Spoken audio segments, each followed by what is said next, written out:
파리 언어학계가 발칵 뒤집혔습니다. 프랑스어 문장 하나를 이해하는데 평균 4.7초, 같은 내용을 한국어로 읽으면 2.1초. 소르본대학교 담화연구소는 이 결과를 3개월간 숨겼습니다. 설명이 많을수록 정확하다던 그들의 200년 전통이 흔들렸기 때문이죠. 그런데 프랑스 젊은 세대는 이미 선택을 끝냈습니다. 설명 대신 즉각 이해되는 언어, 한국어 콘텐츠 소비가 전년 대비 340% 급증했습니다. 지금부터 프랑스가 충격받은 한국어 정보 밀도의 비밀 시작합니다. 저는 프랑스 파리 7대학 담화분석연구소에서 일합니다. 제 전공은 화용론, 사람들이 문장을 어떻게 이해하고 반응하는지를 연구하죠. 프랑스 언어학계는 오랫동안 하나의 원칙을 지켜왔습니다. 맥락을 충분히 설명해야 오해가 없다는 원칙입니다. 2023년 가을, 연구소 회의실에 모인 교수진은 모두 같은 생각이었습니다. 프랑스어는 논리적 언어다. 주어와 동사, 목적어를 명확히 배치하고 관계대명사로 문장을 연결하면 의미는 정확해진다. 이 방식은 데카르트 이후 400년간 프랑스 지성의 자랑이었죠. 회의 중 한 교수가 최근 트렌드를 언급했습니다. 파리 젊은 세대 사이에서 한국 콘텐츠 소비가 급증하고 있다고요. 드라마, 예능, 유튜브 쇼츠까지 자막을 보며 한국어 문장 구조에 익숙해지는 젊은이들이 늘고 있다는 보고였습니다.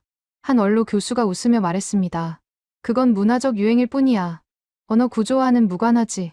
프랑스어는 설명이 많아서 정확한 거야. 한국어는 문맥 의존도가 높아서 오히려 모호할 텐데. 모두가 고개를 끄덕였습니다. 저도 그랬죠. 설명이 많으면 이해가 느릴 수 있지만 정확도는 높다. 이건 당연한 논리였습니다. 그런데 그해 겨울, 연구소에 한 가지 제안이 들어왔습니다. 프랑스 디지털문화진흥원에서 의뢰한 프로젝트였죠. 젊은 세대의 콘텐츠 이해 속도를 측정해달라는 요청이었습니다. 특히 자막 기반 콘텐츠에서 언어별 이해 속도 차이를 분석해달라고요. 저는 이 프로젝트 책임자로 지목됐습니다. 솔직히 결과는 뻔하다고 생각했죠. 프랑스어가 설명이 많으니 이해 시간은 길겠지만 정확도는 높을 거라고요. 한국어는 빠르겠지만 맥락을 놓치는 경우가 많을 거라 예상했습니다. 시험 설계는 간단했습니다. 18세에서 30세 사이 파리 거주자 300명을 모집했습니다. 같은 내용의 문장을 프랑스어, 영어, 한국어로 제시하고 이해 시간과 정확도를 측정하는 방식이었죠. 예를 들면 이런 문장입니다. 회의가 취소됐어요. 팀장님이 급한 일이 생기셨대요. 이 문장을 프랑스어로 옮기면 La réunion a été annulée. Parce que le chef d'équipe a eu une urgence가 됩니다. 영어로는 The meeting was cancelled because the team leader had an emergency죠. 시험 시작 전, 저는 동료들과 내기를 했습니다. 프랑스어가 정확도에서 1위를 차지할 거라고요. 한국어는 속도는 빠르지만 정확도는 낮을 거라 확신했습니다. 2024년 1월, 실험이 시작됐습니다. 참가자들은 화면에 뜨는 문장을 읽고 내용을 파악한 뒤 버튼을 눌렀습니다. 이해 시간이 자동 측정됐죠. 그 후 객관식 문제로 이해도를 확인했습니다. 초반 데이터가 들어왔을 때 저는 당황하지 않았습니다. 한국어 이해 속도가 빨랐거든요. 예상대로였죠. 하지만 정확도 데이터를 보는 순간 표정이 굳었습니다.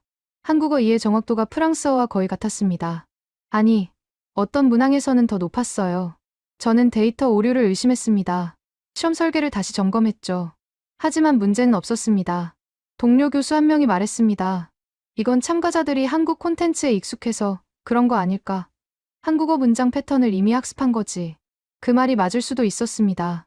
하지만 참가자 중 70%는 한국어를 전혀 배운 적이 없는 사람들이었습니다. 자막으로만 접했을 뿐이죠. 저는 혼란스러웠습니다. 설명이 적은 언어가 어떻게 정확도를 유지할 수 있을까요?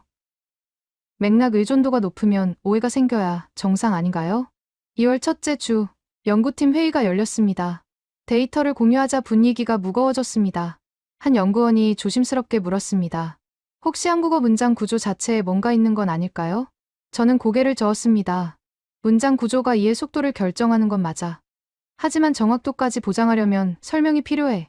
한국어는 조사와 어미로만 관계를 표현하잖아. 그게 어떻게 설명을 대체할 수 있겠어? 하지만 데이터는 명확했습니다. 한국어 문장은 평균 2.1초 만에 이해됐고 정확도는 91%였습니다. 프랑스어는 4.7초에 89%, 영어는 3.3초에 90%였죠.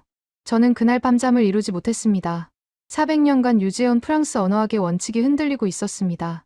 설명이 정확함을 만든다는 믿음, 그 믿음이 무너지고 있었죠. 다음 날 아침, 저는 결심했습니다. 한국어 문장 구조를 직접 분석해보기로요.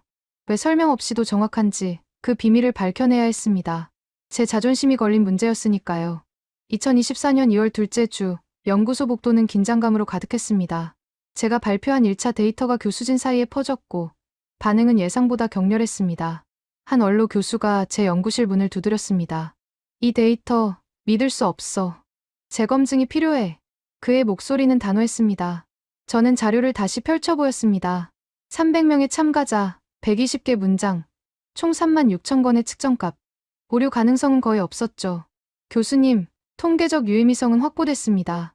P값은 0.001 미만이에요. 그가 고개를 저었습니다. 숫자 문제가 아니야. 논리 문제지. 설명이 적으면 모호해져야 정상이야. 한국어가 정확하다는 건 우리 이론 전체를 부정하는 거야. 저는 할 말을 잃었습니다. 과학자로서 데이터를 믿어야 하지만 학계 선배로서 전통을 무시할 수도 없었습니다. 그날 오후 긴급 교수 회의가 소집됐습니다. 회의실에는 15명의 교수진이 모였습니다. 연구소장이 먼저 입을 열었습니다. 이 결과를 외부에 공개하기 전에 우리 내부에서 철저히 검증해야 해. 프랑스 언어학의 명예가 걸린 문제야. 한 교수가 제안했습니다. 참가자 풀을 바꿔보자. 이번엔 한국 콘텐츠를 전혀 접하지 않은 사람들로만 구성하는 거야. 그러면 결과가 달라질 거야. 저는 고개를 끄덕였습니다. 합리적인 요구였죠. 2월 셋째 주, 새로운 실험이 시작됐습니다. 이번에는 45세 이상, 한국 콘텐츠 노출 이력이 전혀 없는 200명을 모집했습니다. 시험 방식은 동일했습니다. 같은 내용을 프랑스어, 영어, 한국어로 제시하고 이해 시간과 정확도를 측정했죠. 저는 이번엔 결과가 다를 거라 기대했습니다. 한국어에 익숙하지 않은 사람들이니까요. 3월 첫째 주, 2차 데이터가 나왔습니다. 저는 화면을 보고 얼어붙었습니다. 한국어 이해 시간은 2.4초로 약간 늘었지만 정확도는 여전히 88%였습니다. 프랑스어는 4.9초에 87%였죠. 동료 연구원이 중얼거렸습니다. 이건 뭔가 잘못됐어. 한국어를 모르는 사람들이 어떻게 이렇게 빨리 이해해? 저는 참가자 인터뷰 녹취록을 다시 들어봤습니다. 한 참가자의 말이 귓가에 맴돌았습니다. 한국어 문장은 끝부분만 봐도 대충 감이 와요. 누가 말하는지, 어떤 태도인지가 바로 느껴지거든요. 또 다른 참가자는 이렇게 말했습니다. 프랑스어는 문장 전체를 읽어야 상황이 정리돼요. 하지만 한국어는 어미 하나로 관계가 정리되더라고요. 저는 이 말들을 메모했습니다. 어미, 문장 끝, 관계. 이 세 단어가 계속 반복됐습니다. 뭔가 패턴이 있었죠. 3월 둘째 주, 파리 소르본대학교 언어학과에서 세미나 요청이 들어왔습니다. 제 연구 결과를 발표해달라는 내용이었습니다. 저는 망설였습니다. 아직 결론을 내리지 못한 상태였거든요. 하지만 연구소장이 권했습니다. 가서 발표해. 다른 학자들 의견을 들어보는 것도 나쁘지 않아. 3월 셋째 주, 소르본대학교 세미나실. 60명의 언어학자들이 모였습니다. 저는 데이터를 공개했습니다. 한국어 2.1초 91%, 프랑스어 4.7초 89%. 숫자가 스크린에 뜨자 웅성거림이 시작됐습니다. 한 교수가 손을 들었습니다. 이 데이터는 신뢰할 수 없어요. 한국어는 교차어잖아요. 조사와 어미만으로 의미를 전달하는 언어가 어떻게 굴절어나 고리버보다 정확할 수 있죠? 저는 대답했습니다. 저도 같은 의문을 가졌습니다. 하지만 데이터는 명확합니다. 참가자들은 한국어 문장 끝부분에서 관계와 태도를 즉각 파악했습니다. 또 다른 학자가 반박했습니다. 그건 착시일 뿐이에요. 맥락 의존도가 높으면 오해 가능성도 높아요. 장기적으로 보면 프랑스어가 더 안정적일 겁니다. 세미나는 2시간 동안 이어졌습니다. 결론은 나지 않았죠. 절반은 제 데이터를 신뢰했고 절반은 의심했습니다. 저는 지친 표정으로 연구소로 돌아왔습니다. 그날 밤, 제 이메일함에 한 통의 메일이 도착했습니다. 발신자는 벨기에 루뱅대학교 언어심리학과 교수였습니다. 내용은 간단했습니다. 당신 연구 결과를 봤습니다. 우리도 비슷한 실험을 진행 중입니다. 네덜란드어와 한국어 비교 연구인데 결과가 당신과 일치합니다. 한국어 이해 속도가 월등히 빠르고 정확도도 높습니다. 혹시 공동 연구 의향이 있으신가요? 저는 화면을 뚫어지게 쳐다봤습니다. 벨기에에서도 같은 결과가 나왔다는 겁니다. 이건 우연이 아니었습니다. 한국어 문장 구조에 뭔가 있었죠. 3월 넷째 주, 저는 연구 방향을 수정했습니다. 단순 이해 속도 측정이 아니라 한국어 문장 구조 자체를 분석하기로 결정했습니다. 특히 어미와 조사가 정보를 어떻게 압축하는지를 파악하려 했죠. 하지만 문제가 있었습니다. 저는 한국어를 몰랐습니다. 한국어 전문가가 필요했죠. 연구소에 한국어 강사를 초빙해달라고 요청했습니다. 연구소장이 난색을 표했습니다. 예산이 부족해. 외부 강사를 쓰려면 최소 3개월은 기다려야 해. 저는 다른 방법을 찾았습니다. 파리에 거주하는 한국어 교사를 직접 섭외했습니다. 개인 비용으로 주 2회 수업을 듣기로 했죠. 4월 첫째 주, 첫 수업이 시작됐습니다. 교사는 파리 거주 15년 차 프랑스어에 능통한 사람이었습니다. 저는 첫 질문을 던졌습니다. 한국어 문장은 왜 끝부분만 봐도 의미가 파악될까요? 교사가 웃으며 대답했습니다. 한국어는 문장 끝에 모든 정보가 집약돼요.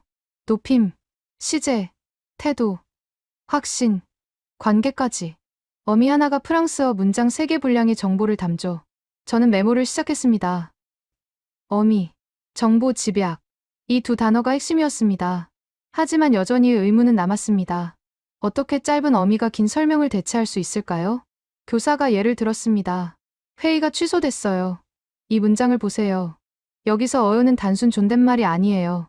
말하는 사람과 듣는 사람의 거리, 상황의 격식도, 확신의 정도까지 담겨 있죠. 저는 고개를 끄덕였습니다.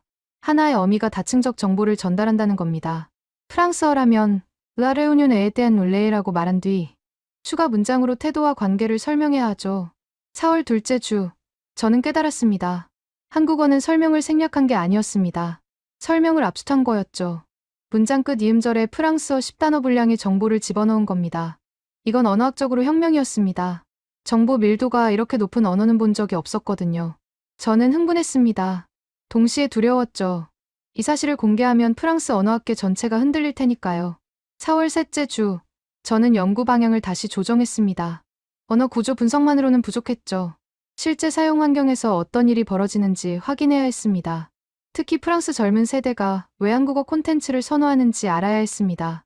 저는 파리 시내 3개 대학교에 설문조사를 의뢰했습니다. 18세에서 25세 사이 학생 500명을 대상으로 했죠. 질문은 간단했습니다. 최근 6개월간 가장 많이 본 외국어 콘텐츠는 무엇인가요? 결과는 충격적이었습니다. 응답자의 67%가 한국어 콘텐츠라고 답했습니다. 영어 콘텐츠는 23%, 스페인어는 7%였죠. 저는 추가 질문을 던졌습니다. 왜 한국어 콘텐츠를 선호하나요? 가장 많은 답변은 이것이었습니다. 빠르게 이해돼요. 자막을 다 읽지 않아도 상황이 파악돼요. 두 번째로 많은 답변은 감정이 즉각 느껴져요. 누가 화났는지, 누가 기뻐하는지 문장 끝만 봐도 알아요 였습니다. 저는 이 답변들을 분석하기 시작했습니다. 공통점이 보였죠. 속도와 감정 파악. 이 두 가지가 핵심이었습니다. 프랑스어는 문장 전체를 읽어야 감정을 파악하지만 한국어는 어미만 봐도 감정이 전달된다는 겁니다. 4월 넷째 주, 저는 실제 콘텐츠를 분석하기로 했습니다. 유튜브에서 조회수 100만 이상인 한국 예능 클립 50개를 수집했습니다. 프랑스어 자막과 한국어 원문을 비교했죠. 한 장면이 눈에 띄었습니다. 출연자가 진짜요? 라고 말하는 장면이었습니다. 프랑스어 자막은 CS 프레이 였죠. 하지만 맥락을 보니 단순 질문이 아니었습니다. 놀람, 의심, 기대가 섞인 복합 감정이었죠. 한국어는 요하는 한 음절로 이 모든 감정을 전달했습니다. 프랑스어로 같은 뉘앙스를 전달하려면 CS 프레이면 프레이, 베어스체 세리옥스처럼 문장을 추가해야 했습니다. 저는 50개 클립에서 300개 문장을 추출했습니다. 평균 한국어 문장은 8개 음절이었고 같은 내용을 프랑스어로 옮기면 15개 음절이 됐습니다. 거의 2배 차이였죠. 5월 첫째 주, 저는 속도 문제를 다시 들여다봤습니다. 왜 젊은 세대는 속도에 민감할까요? 답은 미디어 환경에 있었습니다. 틱톡, 인스타그램 릴스, 유튜브 쇼츠. 이 플랫폼들의 평균 영상 길이는 15초에서 60초였습니다. 이 짧은 시간 안에 정보를 전달하려면 문장이 짧아야 했죠. 저는 틱톡 영상 100개를 분석했습니다. 한국어 자막이 달린 영상은 평균 12개 문장이 등장했습니다. 프랑스어 자막이 달린 같은 길이 영상은 7개 문장만 등장했죠. 이유는 명확했습니다. 프랑스어는 문장이 길어서 자막을 다 읽기 전에 영상이 넘어갔습니다.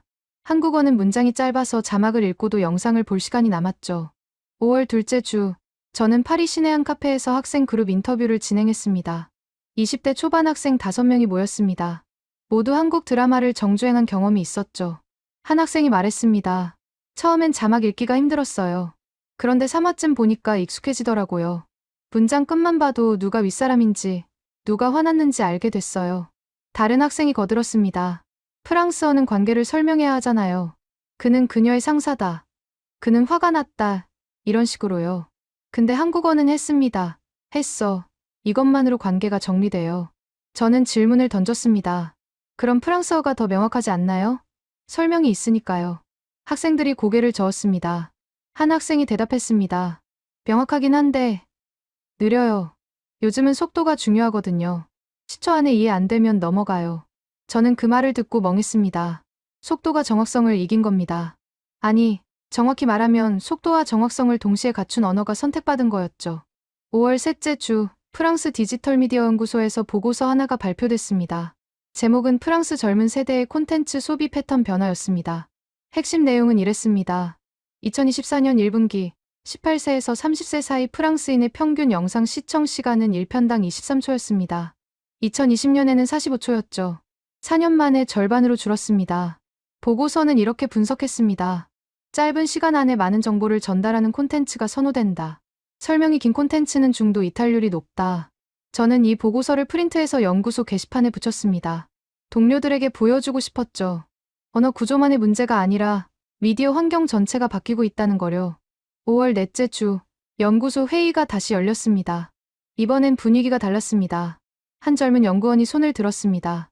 교수님들, 저도 요즘 한국 콘텐츠 봐요. 솔직히 자막이 편해요. 프랑스어 영상은 설명이 길어서 집중하기 힘들거든요. 원로 교수가 얼굴을 찌푸렸습니다. 그건 내가 인내심이 부족한 거야. 제대로 된 정보는 시간이 걸려. 젊은 연구원이 반박했습니다. 하지만 한국어도 정확해요. 제가 테스트해봤는데 이해도는 프랑스어랑 똑같았어요. 오히려 더 빨랐죠. 회의실이 조용해졌습니다. 세대 차이가 드러나는 순간이었습니다. 기성세대는 설명 중심 언어를 옹호했고 젊은 세대는 속도 중심 언어를 선호했죠. 저는 중간 입장을 취했습니다. 두 가지 모두 맞습니다. 하지만 환경이 바뀌고 있어요. 미디어 소비 방식이 달라졌고 언어도 그에 맞춰 선택되고 있죠. 6월 첫째 주, 저는 추가 실험을 설계했습니다. 이번엔 속도 압박을 가했습니다. 참가자들에게 문장을 보여주고 3초 안에 이해하라고 지시했죠. 결과는 명확했습니다. 한국어는 3초 안에 92%가 이해했습니다. 프랑스어는 61%만 이해했죠. 시간 제약이 생기자 차이가 극명해졌습니다. 저는 이 데이터를 보고 확신했습니다. 한국어는 시간 압박 환경에 최적화된 언어였습니다. 문장 끝 이음절의 정보를 집약했기 때문에 전체 문장을 읽지 않아도 핵심이 파악됐죠. 6월 둘째 주, 파리 시내 서점가의 변화가 감지됐습니다. 한국어 학습서 판매량이 급증한 겁니다. 한 서점 주인이 말했습니다. 작년 같은 기간보다 5배 늘었어요. 주로 10대와 20대가 사가요.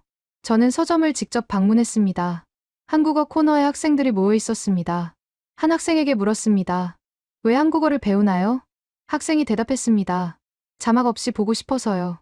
그리고 친구들이 다 배우거든요. 요즘 한국어 모르면 대화가 안 돼요. 저는 깨달았습니다. 이건 단순한 언어 선호가 아니었습니다. 세대 전체의 커뮤니케이션 방식이 바뀌고 있었죠. 속도와 효율을 중시하는 방향으로요. 6월 셋째 주, 저는 연구 중간 보고서를 작성했습니다. 제목은 정보 밀도, 기반 언어 선호도 변화였습니다. 핵심 주장은 이랬습니다. 미디어 환경이 짧아지면서 정보 밀도 높은 언어가 선호된다. 한국어는 어미와 조사를 통해 높은 정보 밀도를 구현했고 시간 압박 환경에서 경쟁력을 확보했다. 보고서를 제출하자 연구소장이 불렀습니다. 표정이 신박했습니다. 이 보고서 외부 공개는 보류해. 프랑스어 교육계가 반발할 거야. 우리 언어가 느리다는 걸 인정하는 꼴이니까. 저는 당황했습니다. 하지만 이건 사실이에요. 데이터가 증명하잖아요. 연구소장이 한숨을 쉬었습니다. 사실이라도 말할 수 없는 게 있어. 적어도 지금은. 저는 그날 밤 고민했습니다. 과학자로서 진실을 말해야 할까요? 아니면 학계 정치를 고려해야 할까요? 답은 명확했습니다. 하지만 실행은 쉽지 않았죠. 6월 넷째 주, 제 이메일함이 폭발했습니다. 벨기에, 네덜란드, 독일, 스웨덴에서 연락이 쏟아졌죠. 모두 비슷한 내용이었습니다. 우리도 같은 현상을 확인했다. 젊은 세대가 한국어 콘텐츠로 이동하고 있다. 가장 먼저 온 메일은 암스테르담 대학교 미디어 연구소였습니다. 책임 연구원이 이렇게 썼습니다. 네덜란드어와 한국어 비교 실험을 진행했습니다. 결과가 당신과 일치합니다. 한국어 이해 속도 2.3초, 네덜란드어 4.1초. 정확도는 거의 같습니다. 저는 즉시 화상회의를 요청했습니다. 10월 첫째 주, 스크린 너머로 네덜란드 연구팀 3명이 나타났습니다. 책임 연구원이 자료를 공유했죠. 우리는 500명을 대상으로 실험했습니다. 연령대는 16세에서 28세까지. 네덜란드어는 문장 구조가 독일어와 비슷해서 설명이 길어요. 한국어는 정반대죠. 문장 끝에 모든 정보가 집약돼 있습니다. 저는 질문했습니다. 참가자 반응은 어땠나요? 연구원이 대답했습니다. 흥미로웠어요. 참가자들은 한국어 문장이 끝나기 전에 이미 의미를 파악했습니다. 어미 부분만 보고도 전체 맥락을 추론했죠. 저는 고개를 끄덕였습니다. 제 실험과 똑같았습니다. 한국어는 문장 끝 이음절이 전체 의미의 70%를 결정했죠. 10월 둘째 주, 독일 베를린 자유대학교에서도 연락이 왔습니다. 언어심리학과 교수였습니다. 그는 더 구체적인 데이터를 보내왔습니다. 독일어는 복합명사와 긴 문장 구조로 유명합니다. 하지만 젊은 세대는 이걸 부담스러워해요. 최근 조사에서 18세에서 24세 응답자의 73%가 독일어 자막이 너무 길다고 답했습니다. 그는 비교 영상을 첨부했습니다. 같은 내용을 독일어와 한국어 자막으로 만든 거였죠. 독일어 자막은 화면의 3분의 1을 차지했습니다. 한국어 자막은 5분의 1만 차지했죠. 저는 이 영상을 연구소 회의에서 공유했습니다. 교수들이 화면을 뚫어지게 봤습니다. 한 교수가 중얼거렸습니다. 자막 길이가 시청 경험에 영향을 주는군. 10월 셋째 주, 스웨덴 룬드 대학교에서 놀라운 보고서가 발표됐습니다. 제목은 북유럽 5개국 젊은 세대 언어 선호도 조사였습니다. 스웨덴, 노르웨이, 덴마크, 핀란드, 아이슬란드 총 2,500명을 대상으로 한 대규모 조사였죠. 핵심 결과는 충격적이었습니다. 5개국 모두에서 한국어 콘텐츠 소비가 2022년 대비 평균 280% 증가했습니다. 특히 핀란드는 420% 증가했죠. 보고서는 원인을 이렇게 분석했습니다. 북유럽 언어들은 문법적 성과, 격변화로 문장이 복잡하다. 반면 한국어는 조사와 어미로 관계를 단순 명료하게 표현한다. 시간 압박 환경에서 후자가 선호된다. 저는 이 보고서를 번역해서 연구소 전체에 돌렸습니다. 반응은 양분됐습니다. 젊은 연구원들은 공감했고, 원로 교수들은 회의적이었죠. 한 원로 교수가 말했습니다. 이건 일시적 유행일 뿐이야. 10년 후면 다들 자기 언어로 돌아올 거야. 하지만 젊은 연구원이 반박했습니다. 교수님, 유행이 10년 가면 그건 구조 변화예요. 이미 3년째 증가 추세거든요. 10월 넷째 주, 저는 유럽 6개국 연구자들과 공동 연구를 제안했습니다. 프랑스, 벨기에, 네덜란드, 독일, 스웨덴, 핀란드. 각국에서 같은 실험을 진행하고 데이터를 통합하자는 제안이었죠. 반응은 즉각적이었습니다. 6개국 모두 참여 의사를 밝혔습니다. 8월 첫째 주, 첫 화상회의가 열렸습니다. 18명의 연구자가 모였죠. 독일 연구자가 먼저 발표했습니다. 우리는 동사 위치 문제를 발견했습니다. 독일어는 동사가 문장 끝에 오는 경우가 많아요. 의미 파악이 늦어지죠. 한국어도 동사가 끝에 오지만 어미가 미리 정보를 제공합니다. 스웨덴 연구자가 이어받았습니다. 우리는 격변화 문제를 봤어요. 스웨덴어는 주격, 속격, 여격을 구분합니다. 한국어는 조사로 간단히 처리하죠. 인지 부담이 적습니다. 네덜란드 연구자가 추가했습니다. 네덜란드어는 분리동사 때문에 문장이 길어져요. 동사가 앞뒤로 나뉘거든요. 한국어는 동사가 하나로 붙어 있어서 파악이 빠릅니다. 저는 메모하면서 깨달았습니다. 유럽 언어들은 각자 다른 이유로 문장이 길어지지만 결과는 같았습니다. 이해 속도가 느려진다는 거였죠. 8월 둘째 주, 6개국 공동 실험이 시작됐습니다. 각국에서 200명씩, 총 1200명이 참여했습니다. 같은 내용을 각국 언어와 한국어로 제시하고 이해 시간을 측정했죠. 8월 셋째 주, 통합 데이터가 나왔습니다. 결과는 일관적이었습니다. 한국어 평균 이해 시간 2.2초, 유럽 언어 평균 4.5초, 정확도는 한국어 90%, 유럽 언어 88%였죠. 저는 이 데이터를 그래프로 만들었습니다. 6개국 언어가 모두 한국어보다 느렸습니다. 차이는 최소 1.8초에서 최대 3.1초였죠. 핀란드 연구자가 코멘트했습니다. 핀란드어는 격변화가 15개예요. 한국어는 조사가 10개 정도죠. 숫자는 비슷한데 처리 속도는 완전히 다릅니다. 저는 질문했습니다. 왜 그럴까요? 핀란드 연구자가 설명했습니다. 핀란드어 격변화는 명사 형태를 바꿔요. 처리 과정이 복잡하죠. 한국어 조사는 명사 뒤에 붙기만 해요. 단순합니다. 8월 넷째 주, 브뤼셀에서 긴급회의 요청이 들어왔습니다. 유럽연합 교육문화총국이었습니다. 담당관이 이렇게 말했습니다.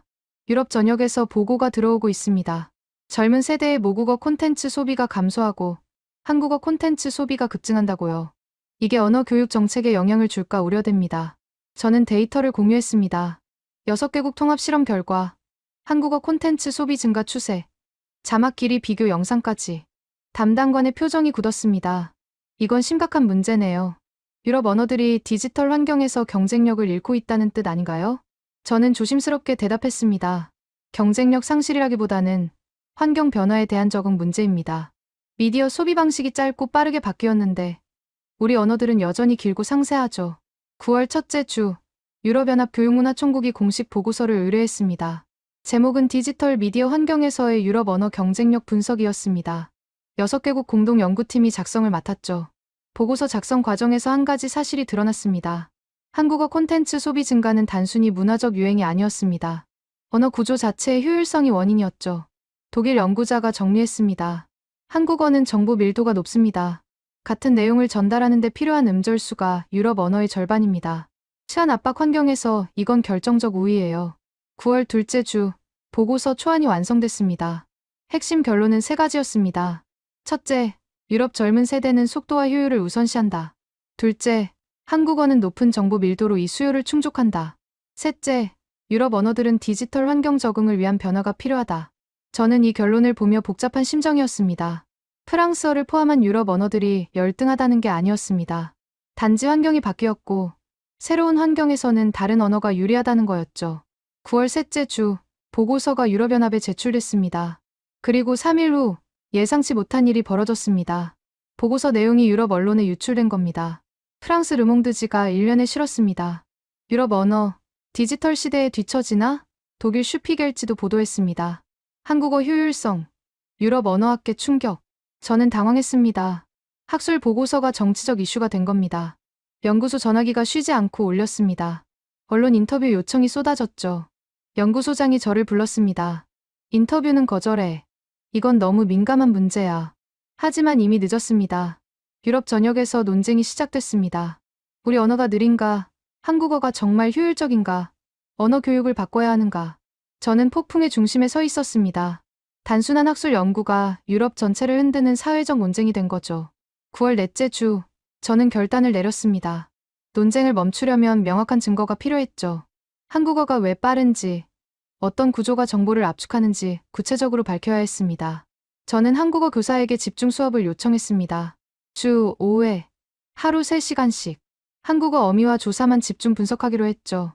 첫 수업에서 교사가 칠판에 문장 하나를 썼습니다. 같습니다. 단 4음절이었습니다. 교사가 설명했습니다. 이내 음절에 5가지 정보가 들어있어요. 첫째, 과거 시제. 둘째, 이동 행위. 셋째, 화자의 높임. 넷째, 확정된 사실. 다섯째, 격식 있는 상황. 저는 놀랐습니다. 프랑스어로 같은 정보를 전달하려면 어떻게 해야 할까요? LS party만으로는 부족했습니다. 높임과 격식을 표현하려면 Monsieur S party 또는 문장 전체를 바꿔야 했죠. 교사가 다른 예를 들었습니다. 가셨어요. 역시 4음절이지만 뉘앙스가 달랐습니다.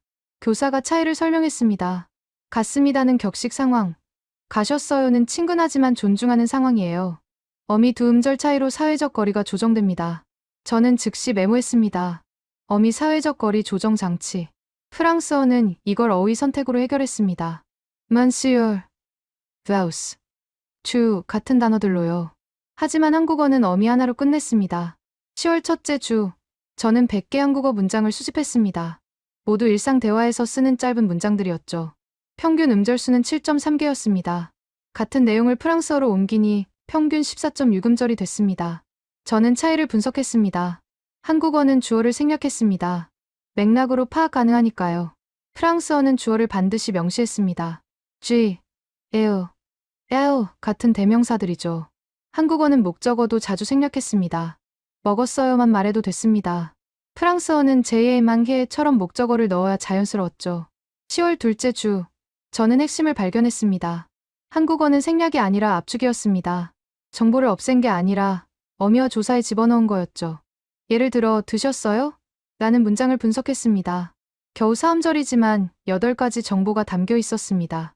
첫째, 과거 시제. 둘째, 먹는 행위. 셋째, 높임 표현.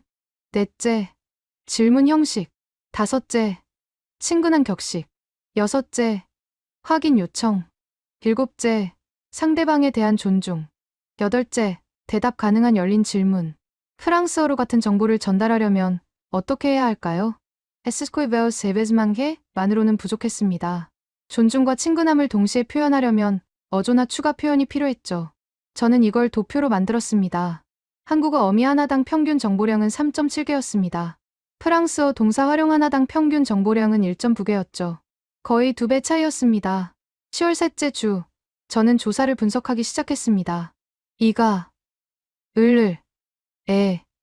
에서, 로, 각각이 담고 있는 정보를 해체했죠. 학교에서라는 표현을 봤습니다. 에서 두 음절이 3가지 정보를 담았습니다. 첫째, 장소.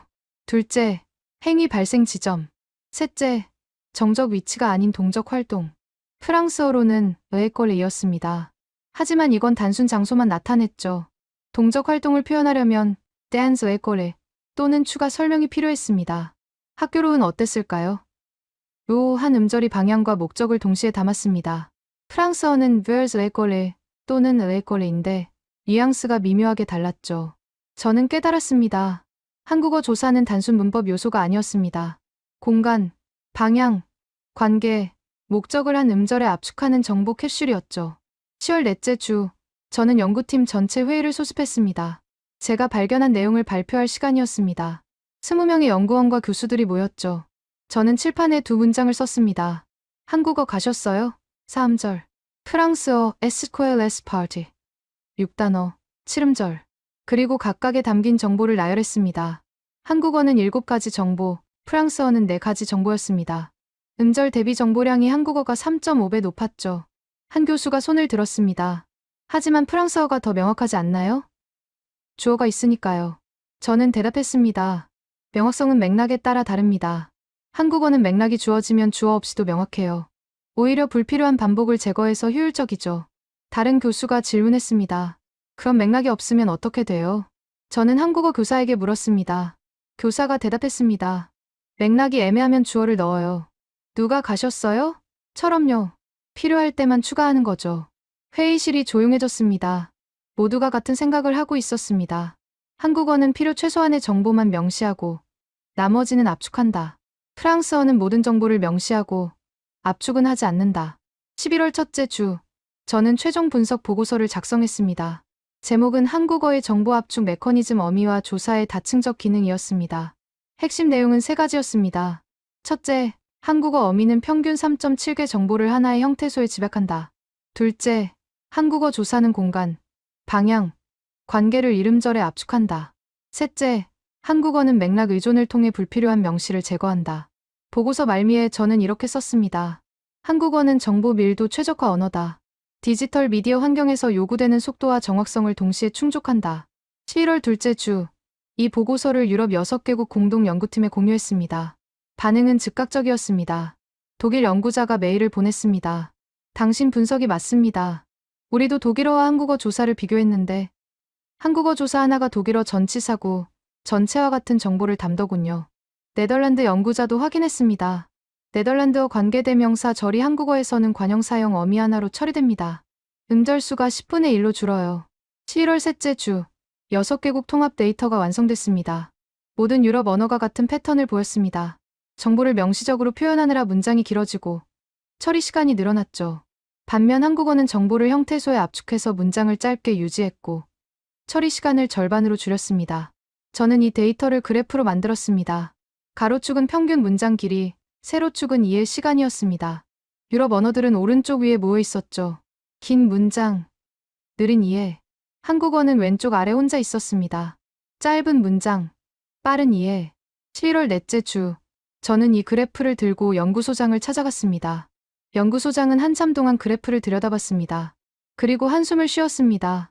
이걸 공개하면 프랑스 언어학계 전체가 뒤집힐 거야. 저는 대답했습니다. 하지만 이건 사실입니다. 우리가 400년간 믿어온 원칙이 디지털 환경에서는 통하지 않아요. 연구소장이 고개를 끄덕였습니다. 알아. 하지만 인정하기 힘들어.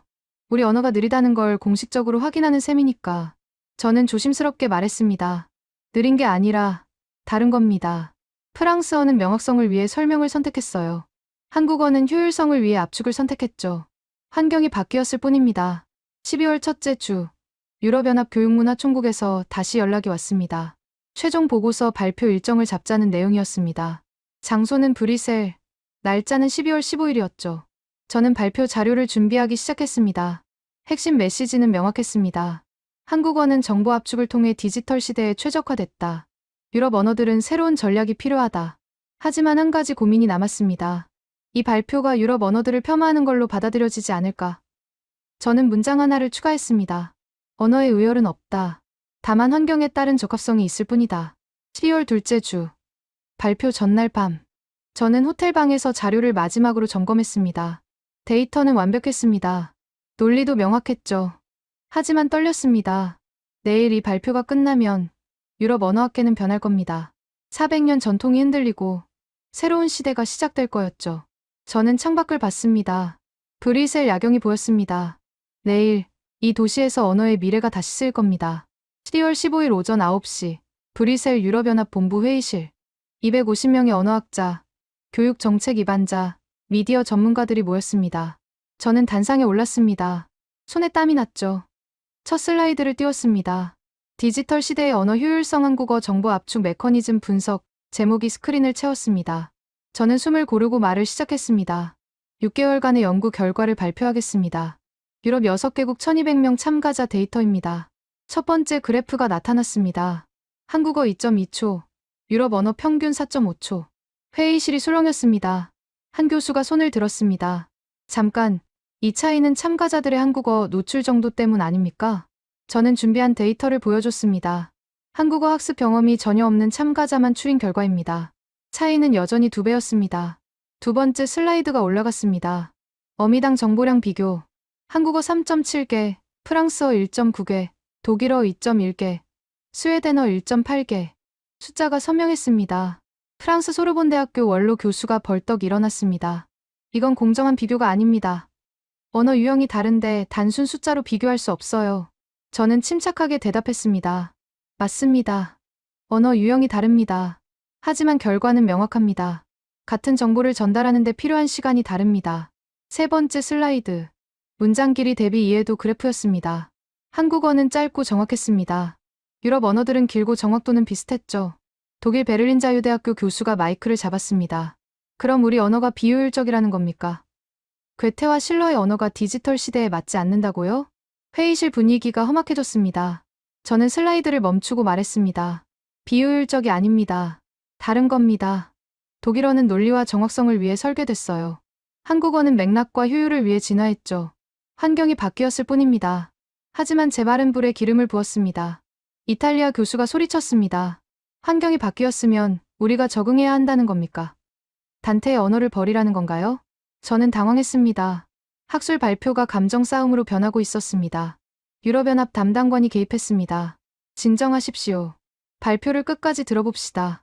저는 다음 슬라이드로 넘어갔습니다. 젊은 세대 콘텐츠 소비 패턴이었습니다. 한국어 콘텐츠 소비 340% 증가, 모국어 콘텐츠 소비 18% 감소.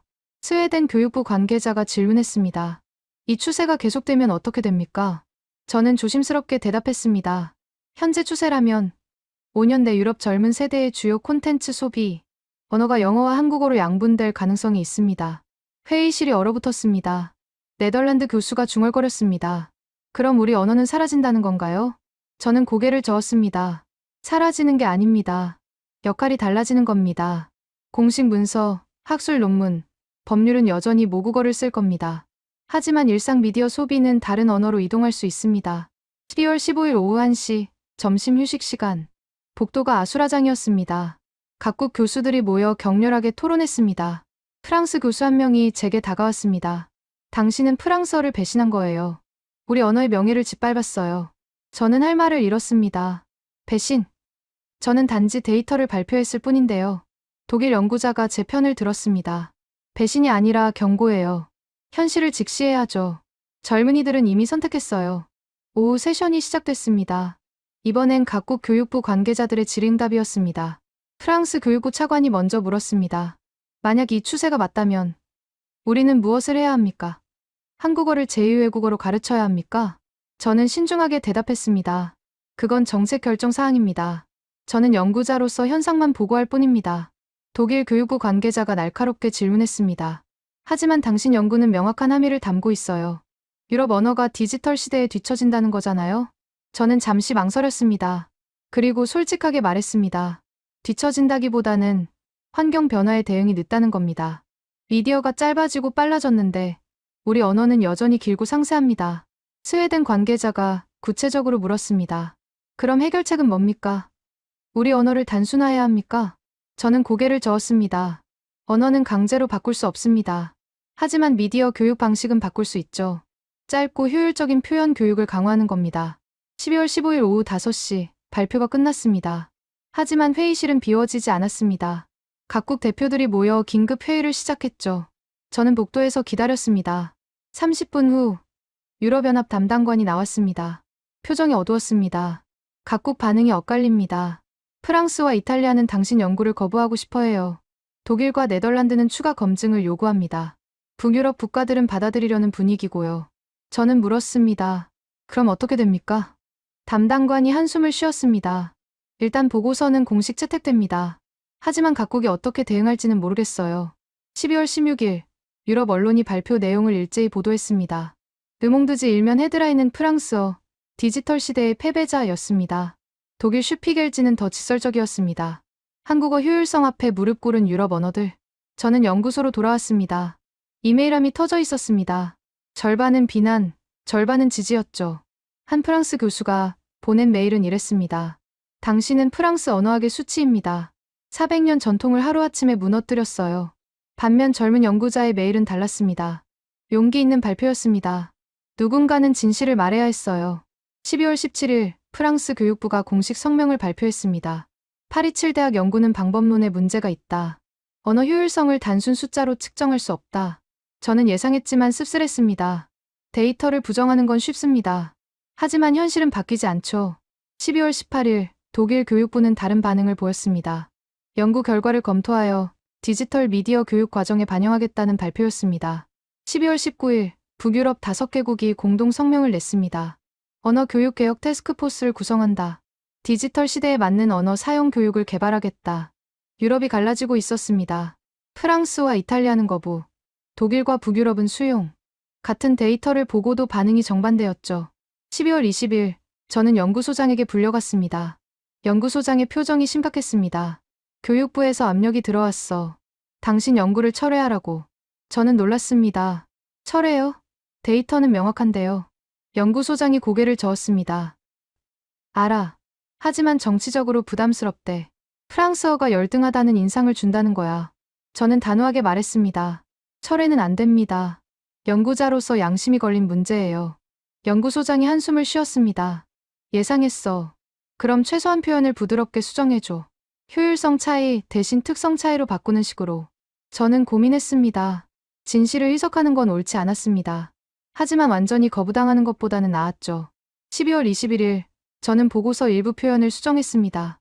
하지만 핵심 데이터와 결론은 바꾸지 않았습니다. 한국어는 여전히 2.2초, 유럽 언어는 4.5초였으니까요. 12월 22일 수정된 보고서가 재발표됐습니다. 하지만 언론의 관심은 식지 않았습니다. 오히려 논쟁은 더 격렬해졌죠. 파리 거리에서 학생 시위가 벌어졌습니다. 프랑스어를 지키자는 플래카드가 보였습니다. 반대편에서는 시대 변화를 인정하자는 구호가 나왔죠. 저는 창밖을 보며 생각했습니다. 제가 단순히 데이터를 발표한 게 아니었습니다. 유럽 전체의 언어 정체성을 흔든 겁니다. 하지만 후회는 없었습니다. 진실은 말해줘야 하니까요. 설령 그게 불편하더라도. 2025년 1월 첫째 주, 새해가 밝았지만 논쟁은 계속됐습니다. 하지만 분위기가 미묘하게 바뀌기 시작했죠. 비난 일색이던 반응에 질문이 섞이기 시작했습니다. 파리 시내 한 서점에서 흥미로운 현상이 포착됐습니다. 한국어 학습서가 전년 대비 12배 팔렸습니다. 구매자의 60%가 40대 이상이었죠. 서점 주인이 말했습니다. 처음엔 젊은이들만 샀어요. 근데 요즘은 중장년층도 사가요. 자녀들이 보는 콘텐츠를 이해하고 싶대요. 1월 둘째 주, 소르본 대학교에서 예상치 못한 제안이 들어왔습니다. 그 원로 교수, 브리셀 발표 때 가장 격렬하게 반대했던 분이었죠. 그가 제 연구실을 찾아왔습니다. 자네 연구를 다시 봤네. 감정을 빼고 데이터만 보니 부정할 수 없더군. 저는 놀랐습니다. 교수님. 그럼. 그가 손을 들어 제 말을 막았습니다.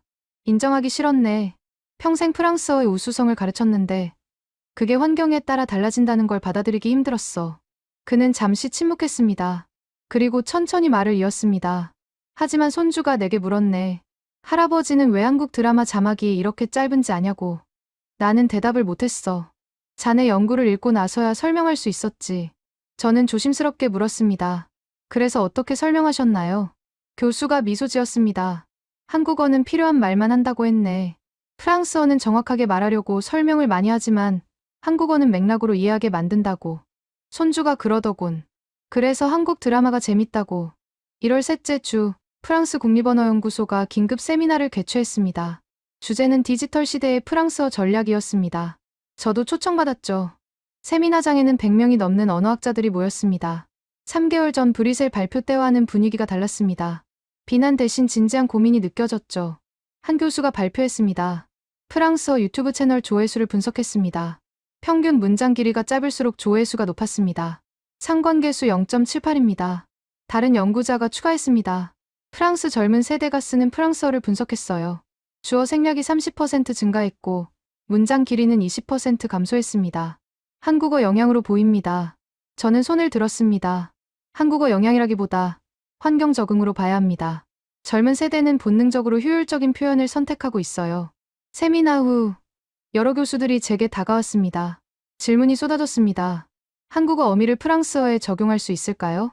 맥락 의존 표현을 어떻게 교육해야 할까요? 프랑스어를 짧게 만들면서도 명확성을 유지하는 방법은 뭘까요? 저는 하나하나 답했습니다.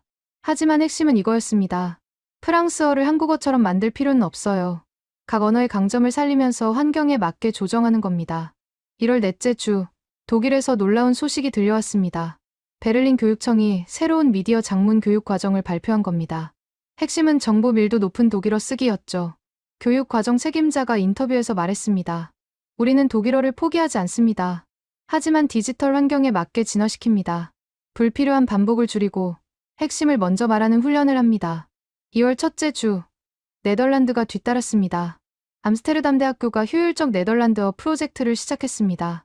한국어 구조를 연구해서 네덜란드어에 적용 가능한 요소를 찾는 프로젝트였죠. 책임 연구원이 설명했습니다. 한국어를 베끼는 게 아닙니다. 한국어가 어떻게 정보를 압축하는지 배우고 네덜란드어 방식으로 재해석하는 겁니다. 2월 둘째 주, 스웨덴이 가장 과감한 조치를 발표했습니다. 중고등학교 선택 외국어 과목에 한국어를 추가한다는 내용이었습니다. 스웨덴 교육부 장관이 기자회견에서 말했습니다. 한국어를 배우는 건 단순히 외국어 하나를 익히는 게 아닙니다. 효율적인 정보 전달 방식을 배우는 겁니다. 이건 모든 언어 사용에 도움이 됩니다. 2월 셋째 주, 프랑스에서도 변화가 시작됐습니다. 파리 시교육청이 시범 프로그램을 발표했죠. 디지털 프랑스어 장문 과정이었습니다. 프로그램 책임자가 설명했습니다. 프랑스어의 명확성은 유지하되 표현을 간결하게 만드는 훈련입니다. 예를 들어 Il est important in notre cour을 Noten School로 줄이는 식이죠. 저는 이 소식을 듣고 감회가 새로웠습니다. 6개월 전만 해도 제 연구를 거부하던 프랑스가 변하고 있었습니다. 2월 넷째 주, 유럽연합 교육문화총국이 공식 보고서를 발표했습니다. 제목은 다언어 유럽의 디지털 전환이었습니다. 핵심 권고 사항은 3가지였습니다. 첫째, 각국 언어의 디지털 효율성을 높이는 교육 과정 개발. 둘째, 한국어를 포함한 고효율 언어 연구 지원. 셋째, 언어 간 학습을 통한 상호 발전 촉진. 보고서 서문에 이런 문장이 있었습니다. 언어의 의열은 없다. 다만 환경에 따른 적합성이 있을 뿐이다. 우리는 각 언어의 강점을 배우고 약점을 보완해야 한다. 제가 12월 발표에서 했던 말이었습니다. 그 말이 공식 문서에 실린 겁니다. 3월 첫째 주, 저는 다시 한국어 교사를 만났습니다. 이번엔 부탁이 있었습니다. 유럽 언어학자들을 위한 한국어 구조 특강을 해주실 수 있나요? 한국어를 가르치는 게 아니라 한국어가 어떻게 정보를 처리하는지 설명하는 겁니다. 교사가 흔쾌히 승낙했습니다. 제가 도울 수 있다면 기쁘죠. 사실 한국어를 가르치면서 항상 느꼈어요. 이 언어는 설명보다 감각으로 이해되는 언어라고요. 3월 둘째 주, 첫 특강이 열렸습니다. 30명의 유럽 언어학자들이 모였습니다. 한국어 교사가 칠판에 문장 하나를 썼습니다. 갔어요. 그리고 설명했습니다. 이 세 음절에 6가지 정보가 있어요. 과거, 이동, 완료, 높임, 친근함, 확정. 여러분 언어로 이걸 표현하려면 몇 단어가 필요한가요? 프랑스 교수가 대답했습니다. Il est parti. 최소 3단어예요. 높임과 친근함까지 표현하려면 문장을 바꿔야 하고요. 독일 교수가 추가했습니다. ist gegen. 역시 3단어죠. 격식을 표현하려면 동사를 바꿔야 합니다. 한국어 교사가 웃으며 말했습니다. 한국어는 어미 하나로 해결해요. 어효의 모든 뉘앙스가 담겨 있죠. 3시간 특강이 끝났을 때 참가자들의 표정이 달라져 있었습니다. 비난이나 질투가 아니라 순수한 학문적 호기심이 보였죠. 한 벨기에 교수가 말했습니다. 한국어가 우월하다는 게 아니라 다르다는 걸 이해했어요. 그리고 그 다름에서 배울 게 있다는 것도요. 3월 셋째 주, 저는 6개월간의 여정을 돌아봤습니다. 처음 실험을 시작했을 때 저는 프랑스어가 가장 정확할 거라 확신했습니다. 하지만 데이터는 제 확신을 깨뜨렸습니다. 한국어가 빠르고 정확했죠. 저는 충격받았고 혼란스러웠습니다. 그리고 반발했습니다. 이건 받아들일 수 없다고. 우리 언어 전통을 부정하는 거라고. 하지만 데이터는 변하지 않았습니다. 결국 저는 인정했습니다. 환경이 바뀌었고 언어도 적응해야 한다고. 이건 패배가 아니라 진화였습니다. 3월 넷째 주, 연구소장이 저를 불렀습니다. 표정이 밝았습니다. 자네 연구가 유럽과학재단 올해의 연구로 선정됐네. 축하하네. 저는 놀랐습니다. 정말요. 그렇게 논란이 많았는데요. 연구소장이 웃었습니다. 논란이 많았기 때문이야. 자네는 불편한 진실을 말했어. 그리고 그게 변화를 만들었지. 4월 첫째 주, 시상식이 브뤼셀에서 열렸습니다. 3개월 전 격렬한 반발을 받았던 바로 그 장소였죠. 제가 단상에 올랐을 때 청중들이 기립박수를 보냈습니다. 그 원로 교수도 박수를 치고 있었습니다. 저는 소감을 말했습니다. 이 연구는 한국어의 우월성을 증명하려던 게 아닙니다. 환경 변화를 이해하고 우리 언어들이 어떻게 적응할 수 있는지 고민하려던 겁니다. 언어는 살아있습니다. 변화하고 진화합니다. 그게 언어의 힘입니다. 박수가 더 커졌습니다. 저는 깨달았습니다. 유럽 언어학계가 드디어 받아들인 겁니다. 변화를, 진실을, 새로운 시대를. 2025년 4월 둘째 주, 저는 파리7 대학 연구소로 돌아왔습니다. 책상 위에 편지 한 통이 놓여 있었습니다. 발신인은 서울의 한 언어학 연구소였죠. 편지 내용은 간단했습니다. 유럽에서의 연구 결과를 봤습니다. 한국어 구조에 대한 귀하의 분석이 인상적이었습니다. 혹시 공동 연구 의향이 있으신지요? 한국어가 배울 수 있는 유럽 언어의 강점도 분석하고 싶습니다. 저는 미소 지었습니다. 일방적 비교가 아니라 상호학습을 제안하는 겁니다. 저는 즉시 답장을 썼습니다. 기꺼이 참여하겠습니다. 4월 셋째 주, 유럽연합 교육문화총국이 새로운 프로젝트를 발표했습니다. 이름은 언어 다양성 디지털 전환 프로젝트였습니다. 예산은 500만 유로, 기간은 3년이었죠. 프로젝트 목표는 3가지였습니다. 첫째, 유럽 언어들의 디지털 효율성 향상 방안 연구. 둘째, 한국어를 포함한 고효율 언어 구조 분석 및 적용 가능성 검토. 셋째, 언어 간 상호학습 모델 개발. 저는 프로젝트 자문위원으로 초청받았습니다. 첫 회의는 5월 첫째 주 브뤼셀에서 열렸습니다. 회의실에는 15개국 대표 30명이 모였습니다. 프랑스, 독일, 이탈리아, 스페인부터 폴란드, 체코, 그리스까지 모두 같은 고민을 안고 있었습니다. 우리 언어를 어떻게 디지털 시대에 맞출 것인가. 독일 대표가 먼저 발표했습니다. 우리는 복합명사 문제를 해결하려 합니다. Donald 같은 30자 단어는 디지털 환경에서 비효율적이죠. 하이픈을 활용한 분리 표기법을 연구 중입니다. 이탈리아 대표가 이어받았습니다. 이탈리아어는 주어를 생략할 수 있어요. 동사 활용만으로 주어를 알 수 있죠. 이건 한국어와 비슷합니다. 우리는 이 강점을 디지털 콘텐츠에서 더 활용하려 합니다. 스페인 대표가 추가했습니다. 스페인어도 마찬가지예요. 뭐에만 말해도 내가 간다는 뜻이죠. 하지만 우리는 설명을 너무 많이 붙여요. 이걸 줄이는 교육이 필요합니다. 저는 귀 기울여 들었습니다. 각 언어가 이미 효율성 요소를 가지고 있었습니다. 단지 그걸 충분히 활용하지 못했을 뿐이었죠.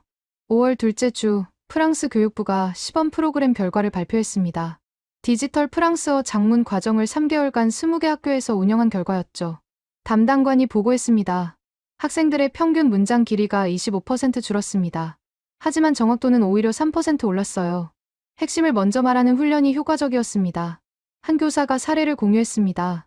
학생들에게 회의가 취소됐다는 내용을 전달하게 했어요. 처음엔 La réunion de demain est midi.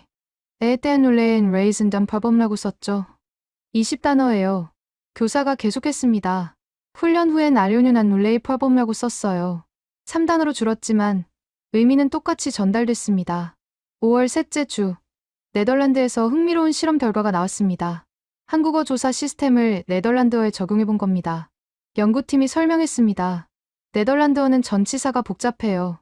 in, up, ein, bei 등등. 우리는 한국어처럼 후치사 시스템을 실험했습니다. 결과는 놀라웠습니다.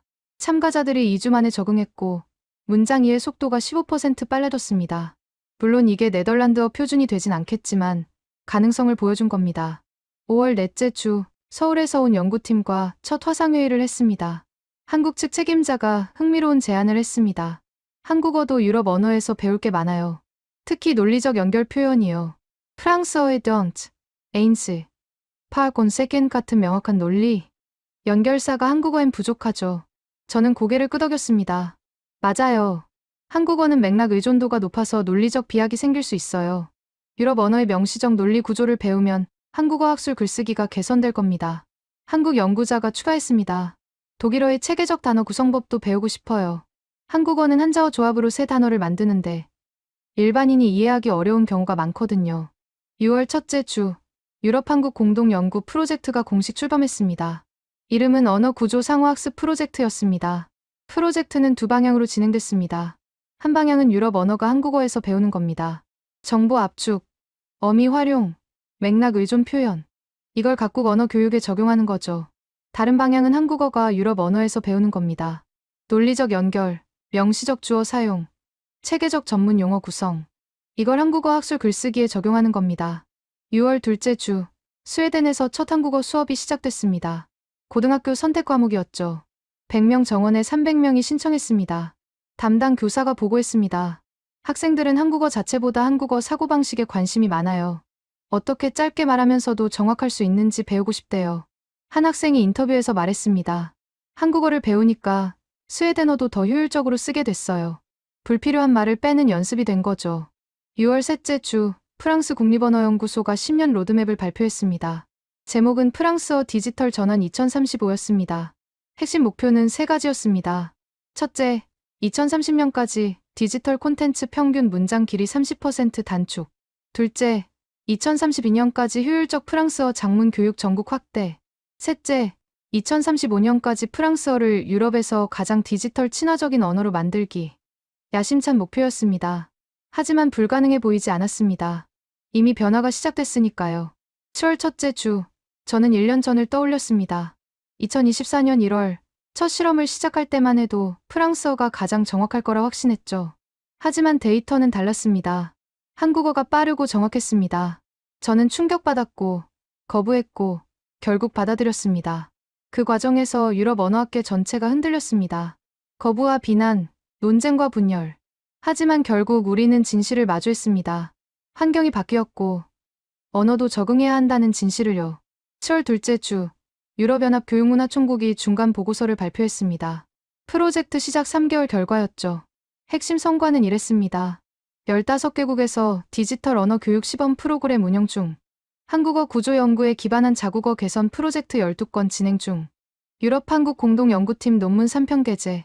담당관이 말했습니다. 이건 시작일 뿐입니다. 우리는 언어 간벽을 허물고 서로에게서 배우고 있습니다.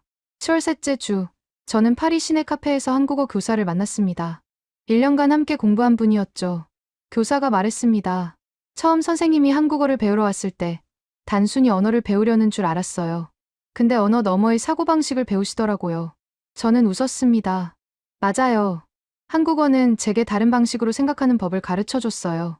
모든 걸 설명하지 않아도 된다는 것, 맥락이 말을 대신할 수 있다는 것. 교사가 덧붙였습니다. 그리고 선생님은 한국어의 유럽 언어의 명확성을 알려주셨어요.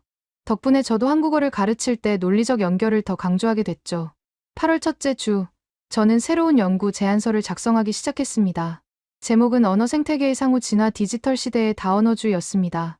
핵심 주장은 이랬습니다. 언어들은 경쟁하지 않습니다.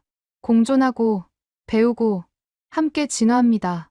한 언어의 강점은 다른 언어의 약점을 보완하고, 그 과정에서 모든 언어가 발전합니다. 한국어는 유럽 언어의 효율성을 가르쳤습니다. 유럽 언어는 한국어의 명확성을 가르칠 겁니다.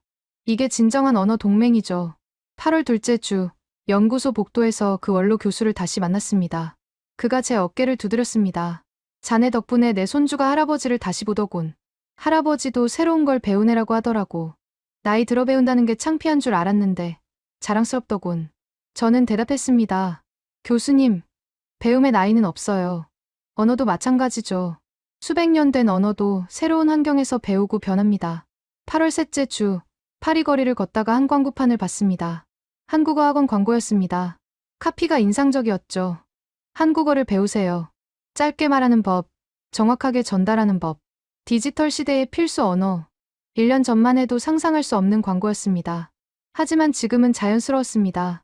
시대가 바뀌었고 사람들이 적응하고 있었으니까요. 8월 넷째 주, 저는 연구실 창가에 앉아 파리 하늘을 봤습니다. 1년 반 전 첫 실험을 시작할 때 저는 단순히 언어 이해 속도를 측정하려 했습니다. 하지만 그 실험은 훨씬 큰 변화를 만들었습니다. 유럽 언어학계의 인식 전환, 교육 정책의 변화, 국가 간 협력, 그리고 무엇보다 상호 존중과 학습의 시작. 저는 깨달았습니다. 진정한 발견은 데이터가 아니었습니다. 다름을 인정하고 서로에게서 배우는 태도였습니다. 한국어는 빨랐습니다. 하지만 그게 우월함을 의미하지 않았습니다. 프랑스어는 명확했습니다. 하지만 그게 유일한 길은 아니었죠. 모든 언어는 고유한 강점이 있습니다. 환경이 바뀌면 어떤 강점이 빛나는지가 달라질 뿐입니다. 그리고 우리는 배웠습니다. 서로의 강점을 존중하고 약점을 보완하고 함께 진화하는 법을. 이게 제가 1년 반 연구 끝에 얻은 가장 큰 교훈입니다. 언어는 경쟁이 아니라 협력입니다. 배제가 아니라 포용입니다. 고립이 아니라 연결입니다. 디지털 시대, 우리 언어들은 함께 진화하고 있습니다. 그리고 그 중심에 한국어가 있었습니다. 속도와 효율의 언어, 압축과 맥락의 언어. 하지만 한국어 혼자가 아닙니다. 유럽 언어들과 함께 서로 배우며 새로운 언어 생태계를 만들어가고 있습니다. 이것이 제가 본 미래입니다. 언어들이 경쟁하지 않고 공존하는, 서로의 강점을 나누는, 함께 진화하는 세상. 그 세상은 이미 시작됐습니다.